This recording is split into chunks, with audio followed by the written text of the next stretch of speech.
वैशाख महीने की पूर्णिमा तिथि पर बौद्ध धर्म के संस्थापक भगवान गौतम बुद्ध की जयंती मनाई जाती है। इस दिन को बुद्ध पूर्णिमा भी कहा जाता है। इसी तिथि पर भगवान बुद्ध का जन्म कपिलवस्तु के पास आए लुम्बिनी में हुआ था। इनके बचपन का नाम सिद्धार्थ था। इन्होंने बहुत ही कम आयु में घर छोड़कर सन्यासी का जीवन जीने लगे थे। गौतम बुद्ध ने 27 वर्ष की आयु में सन्यासी बन गए थे। संन्यास के दौरान भगवान बुद्ध को ज्ञान प्राप्त हुआ था। जिस स्थान पर इन्हें ज्ञान हासिल हुआ उस स्थान को बोधगया कहा गया। भगवान बुद्ध ने बौद्ध धर्म की स्थापना की थी और अपना पहला उपदेश सारनाथ में दिया। बुद्ध पूर्णिमा के दिन बौद्ध धर्म के मानने वाले अपने घरों पर दीपक जलाते हैं और ग्रंथों का पाठ कर गौतम बुद्ध के बताए हुए रास्ते पर चलने की कसम खाते हैं। भगवान बुद्ध ने 4 आर्य सत्यों का उपदेश दिया था। वहीं हिंदू धर्म में भी इनकी पूजा होती है। इन्हें भगवान विष्णु का अवतार माना जाता है।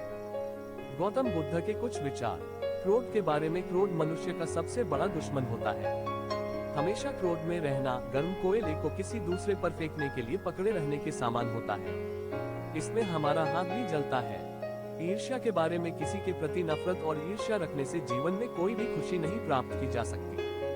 ईर्ष्या व्यक्ति के मन की शांति को खत्म कर देती है। शंका के बारे में। शक से हमेशा बचना चाहिए। बेवजह किसी पर कभी भी शक नहीं करना चाहिए। शक लोगों को अलग कर देता है। अज्ञानी के बारे में। अज्ञानी व्यक्ति से कभी भी उलझना और बहस नहीं चाहिए। अज्ञानी व्यक्ति बैल के समान होता है। वह ज्ञान में नहीं सिर्फ आकार में बड़ा दिखता है। दुख के बारे में। न ही सुख स्थायी और न ही दुख। बुरा समय आने पर उसका डटकर सामना करना चाहिए और हमेशा रोशनी की तलाश करनी चाहिए। समय के बारे में। जो बुरा समय बीत गया हो उसको याद नहीं करना चाहिए। भविष्य के लिए सपने नहीं देखना चाहिए बल्कि वर्तमान में ही ध्यान केंद्रित करना चाहिए।